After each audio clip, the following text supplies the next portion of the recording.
the weirdness, even for me now to stand and to try to give voice into things that I have only experienced through other people. And I know that some of you in the room right now have lived things that I'm trying to address through poems. And I'm not sure what it means for us to all meet together in the space of a poem, but I just preface my piece with that to kind of let you know where I'm coming from. And this poem is called "We Waken in Rapture to One Another."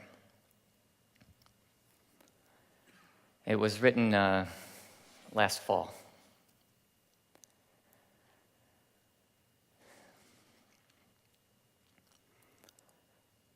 Turn me into what you will. I have a name, and I will speak it still. I bellowed from the depths of the earth's violent night. I crawled out from its open wound with nothing but my life itself, but I am not a monster. I'm not a cancer to your country, and I'm not a beggar. I hear the world banter. I hear them argue in circles about how to deal with me, my wife, our children.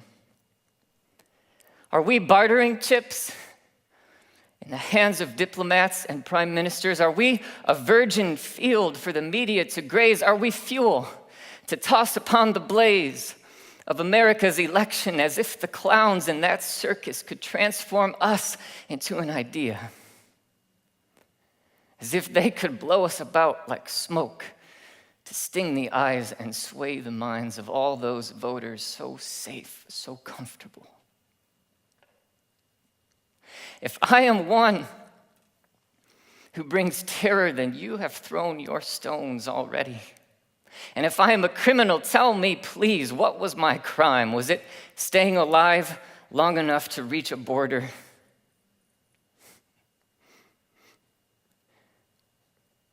Turn me into what you will.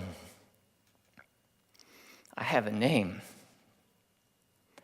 I'm not a number on the crooked door of some slum apartment. I'm not an ignorant tenant too terrified to do anything but silently hand that man his check each month. I'm not a voiceless watcher. I have a tongue, and I will use it to tell of the things I see. The sounds it shapes may find no place in your ears, but they will ascend to a judge, and he hears. He sees. He cares.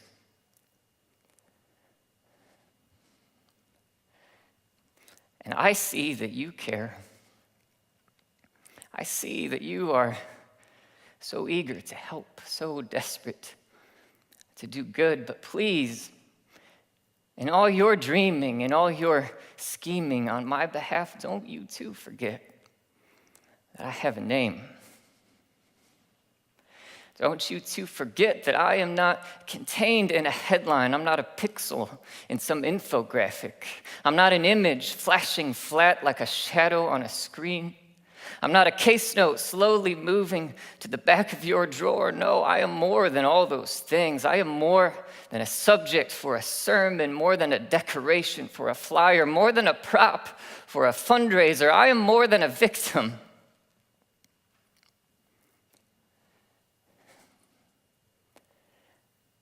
And I'm less than a hero.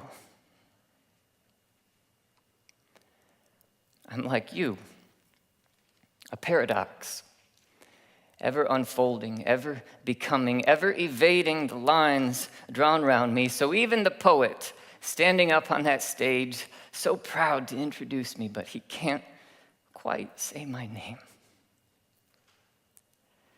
I am flesh and sinew.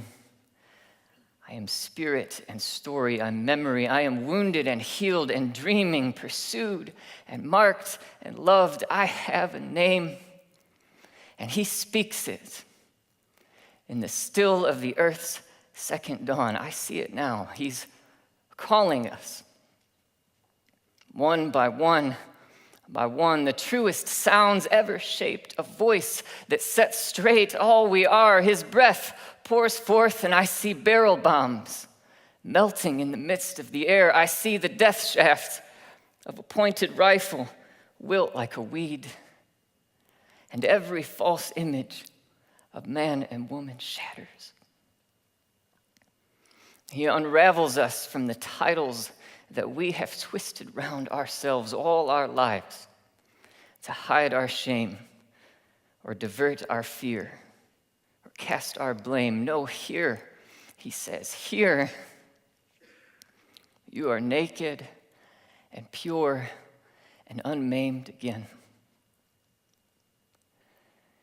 And he wraps us in waving robes of violet, one by one by one.